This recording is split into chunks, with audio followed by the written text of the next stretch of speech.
talk about melting and boiling. So what is melting and what is boiling? So melting is basically a process.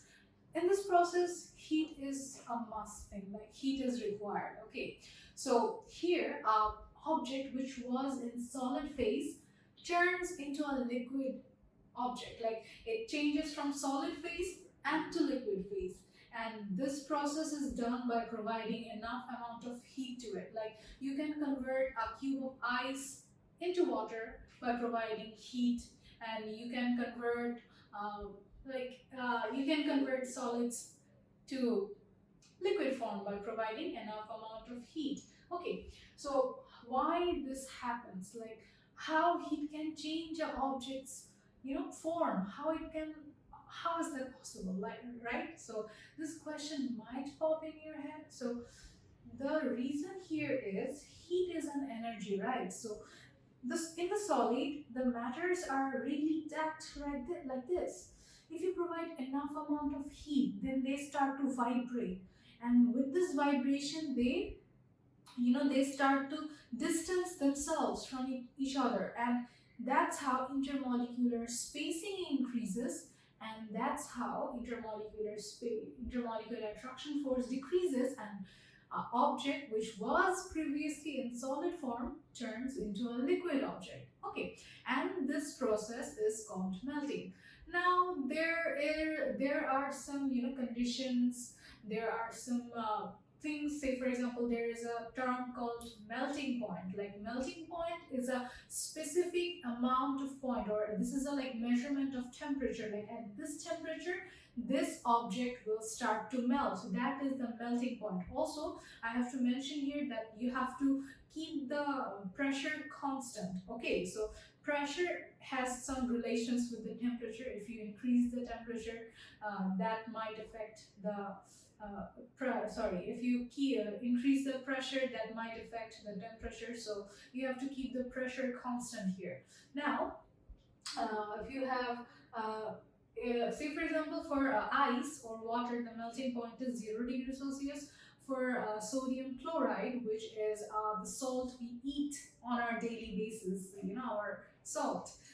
For that substance, for sodium chloride, the melting point is 801, probably, like somewhere around 800 degrees Celsius. Okay, and yeah, that's how it's done, and that is called melting. Okay, now we have boiling. And what is boiling? Boiling is a process.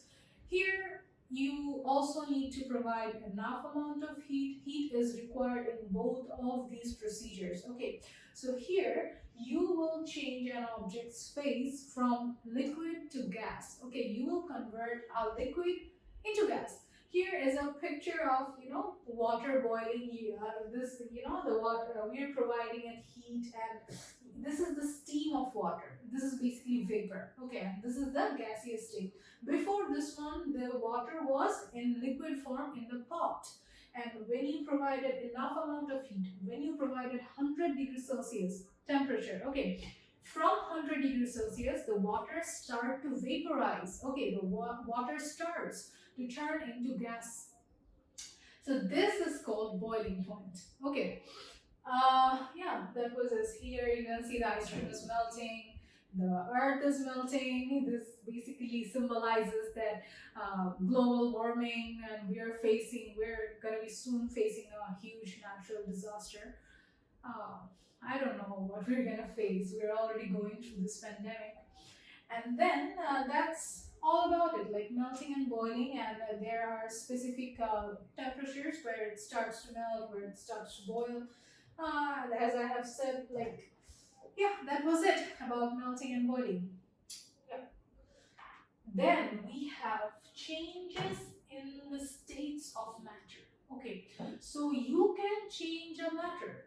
Like, yeah, you can change a matter from solid to liquid, liquid to gas. You can also convert a gas to plasma. I didn't mention here because that stage, or for that thing, requires a huge amount of heat, which is technically not possible to provide on our daily basis. But this you can do it. Like you can do this experiment in your house. So here from solid to liquid, you need to provide a specific amount of heat. Okay, by putting or giving it enough amount of heat, you can convert a solid object or solid matter to liquid matter. And then if you provide some more heat to it, then the liquid object will transform into gas.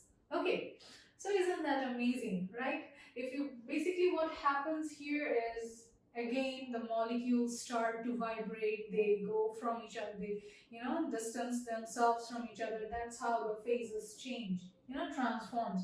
You can transform ice cube into water, from water to gas. Yeah, that's how the process works. And this process is reversible as well. So how you can reverse it? You can convert gas into liquid and liquid into solid. So this procedure by freezing it, see here is the symbol of freezing it, and this procedure is called condensation. You can condense it by providing it enough amount of putting, you don't just decreasing the temperature, the amount of heat you had provided, you just take it back. Okay, you just freeze it. Then the gas will convert into liquid, because when you decrease the energy, when you decrease the temperature, when you decrease the heat, when you cut off it, then the particles will start to come close to each other. Okay, they will start to come close to each other. And as they start to come too close to each other, their intermolecular spacing will decrease and their intermolecular attraction force will increase. And that's how you can convert a gas into liquid. Also, if you provide again amount of you can just lessen enough amount of heat from here. If you freeze it enough, then you get solids, because then the particles get really packed with each other and they become solid again. So that's how this whole process works. This is a reversible process. You can go this way, you can also go this way. You can just do it in your house. Like you take a cube of ice, you just keep it in your room and it will melt eventually.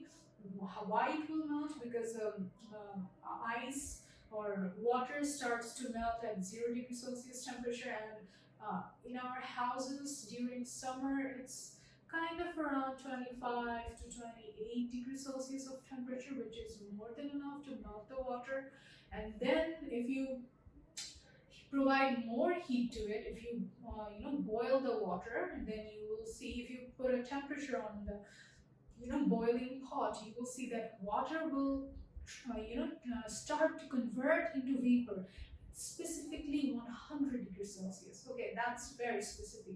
That's not what I have invented, that's what the scientists have invented, and they always say the truth. So yeah, that's how it works, and you can change the states of matter. Yeah, that's a very interesting thing, right?